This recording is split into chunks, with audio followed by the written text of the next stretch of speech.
আসলে আমার বউ ছাড়া আমার কেউ ভালোবাসে না। আমার বউ থাকলে সামনে এই ঘটনাটা ঘটতে দিত না। যেভাবে হোক আমার আচ্ছা যাক, আর কোন প্রশ্ন?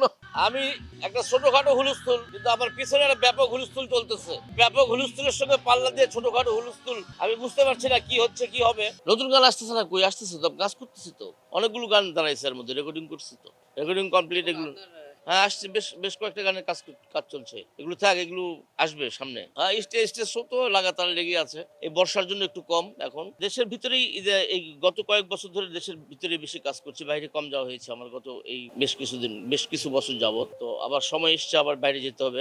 একবার একটা অনুষ্ঠানে গেছিলাম, আমি ওদেরকে বলছি যে তোদের উপরে আমি ৩টা লাফ দিব গানের ফাঁকে ফাঁকে। ওরা প্রথমটা ধরছে, দ্বিতীয়টা ধরছে, তৃতীয়টা ধরে নাই একদম। পরে আমি আবিষ্কার করলাম ওদেরকে যে দেখ, আমি যতই চিল্লাই তোদেরকে আমি ভালোবাসি বা তোরা আমাকে ভালোবাসিস, আসলে আমার বউ ছাড়া আমার কেউ ভালোবাসে না। আমার বউ থাকলে সামনে এই ঘটনাটা ঘটতে দিত না। যেভাবে হোক আমার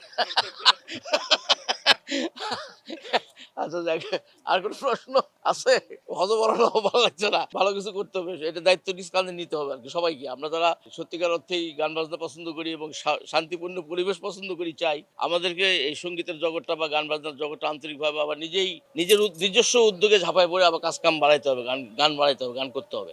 পদ্মা সেতু, মেট্রো রেল এবং এলিভেটেড এক্সপ্রেসওয়ে নির্মাণের গর্বিত অংশীদার বসুন্ধরা সিমেন্ট। আমরা যখন ইন্ডাস্ট্রিতে আসলাম, বা আমরা যখন আস্তে আস্তে আমরা স্কুল বাল্যকাল শেষ করলাম, কিশোর বয়স শেষ করলাম, তরুণ বয়স শুরু করলাম, একদম তারুণ্যের যৌবনকালের চূড়ান্ত সময়টা যখন আমাদের যাচ্ছে, টকবকে সৃষ্টির সময় আর সেই পাগলামি, ওই সময় আমরা একটা জিনিস লক্ষ্য করতাম আমাদের ওই জেনারেশনটাই, যে সেটা হচ্ছে যে আমরা মানসিকভাবে, চিন্তাগতভাবে হোক, মতবাদের ভাবে হোক, বা যে কোনো প্রাতিষ্ঠানিক কারণে হোক, বা দলাদলির কারণে যেভাবে হোক, আমরা বিভিন্নজন বিভিন্ন মানে মতাদর্শের বা মানে আদর্শকে ধারণ করেও ভিন্ন মতাবলম্বী বা ভিন্ন ধ্যান ধারণার মানুষ হলেও তার কোনো সুন্দর শিল্প সৃষ্টি, গান বলি বা যে কোনো লেখা বলি, ছবি আঁকা বলি, বা অন্যান্য যে কোনো আর্ট ওয়ার্ক আর কি, মানে এই ধরনের ভেদাভেদের বাইরে নির্বিশেষে সবাই সেটাকে সম্বোধন মানে মানে প্রশংসা করেছে বা উইশ করেছে বা গ্রহণ করেছে, বা সেটা চর্চা চলেছে।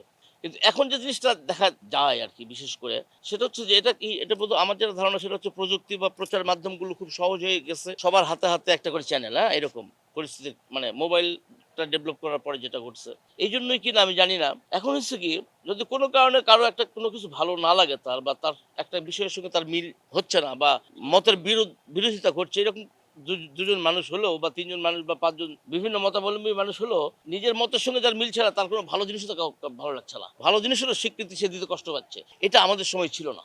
এখন এই জিনিসটা বেশি আমি লক্ষ্য করছি। যে কারণ হচ্ছে কি, যে ওরা নিজেরা যে কজন সে কজনের জন্য ব্যস্ত, বা সে কজনের প্রশংসায় পঞ্চমুখ, বা তার সঙ্গে মিলছে না, তার ব্যাপারে তাদের কোনো মানসিকতার বহিঃপ্রকাশটা নাই। এই জিনিসটা কিন্তু বেড়ে গেছে। এটা এটা এটা আমাদের সংস্কৃতিকে, বা আমাদের এই যে গান বাজনার চর্চা বলি বা যাই বলি, আমাদের যে সংস্কৃতির জগৎ, এটা আমাদের যে পারস্পরিক বন্ধন, এটা তো একটা বিরাট শক্তির ব্যাপার না?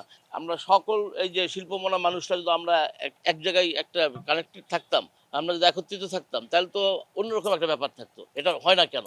শুধুমাত্রই আমাদের এই যে সংকীর্ণতাগুলো, যে আমি আশা করি এটা একটা চিন্তা করা উচিত আমাদের সবার।